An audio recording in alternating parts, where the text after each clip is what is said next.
Howdy. Is there a war against Christianity?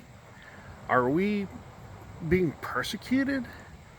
Well, here in America, I, being persecuted is probably pretty strong.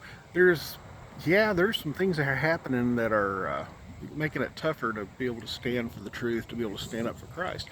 We're not as far as in some countries where that people are losing their lives for Christ. The people that are losing their lives are being put in jail, being tortured for standing up for the truth, for saying that they're Christians. That is happening today. Not necessarily in America, though, but it is getting tougher and tougher.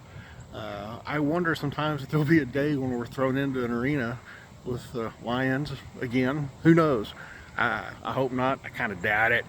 But the one thing I do know is if we stand for what we believe, if we stand for the truth of the Bible, people aren't going to like it. Jesus even says that we're going to be hated for it. In John 15:18 through 19, Jesus says, if the world hates you, you know that it has hated me before it hated you. The world hated Jesus before it hated us. And if you were of the world would love its own. Yeah, the world loves its own. It's not going to hammer on its own people. It's going to go after the people that are saying, hey, you're living in sin.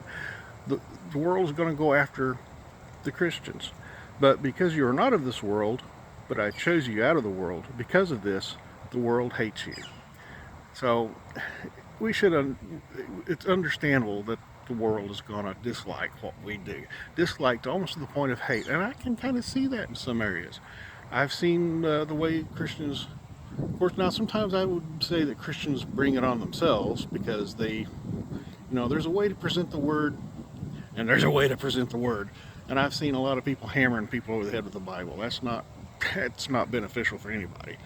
But regardless of how we do it, the world's not going to like it. We need to stand firm for our faith. And remember that in John 15:18 through 19, Jesus told us, if the world hates you, you know that it has hated me before it hated you. If you were of this world, the world loves its own. But because you are not of the world, but I chose you out of the world, because of this, the world hates you. The world, that's fine. The world can hate me all at once, but Jesus, he loves me. Jesus, he loves you, and he's there for us, and we know we have an eternal home. We know the end of the story. Talk to y'all later.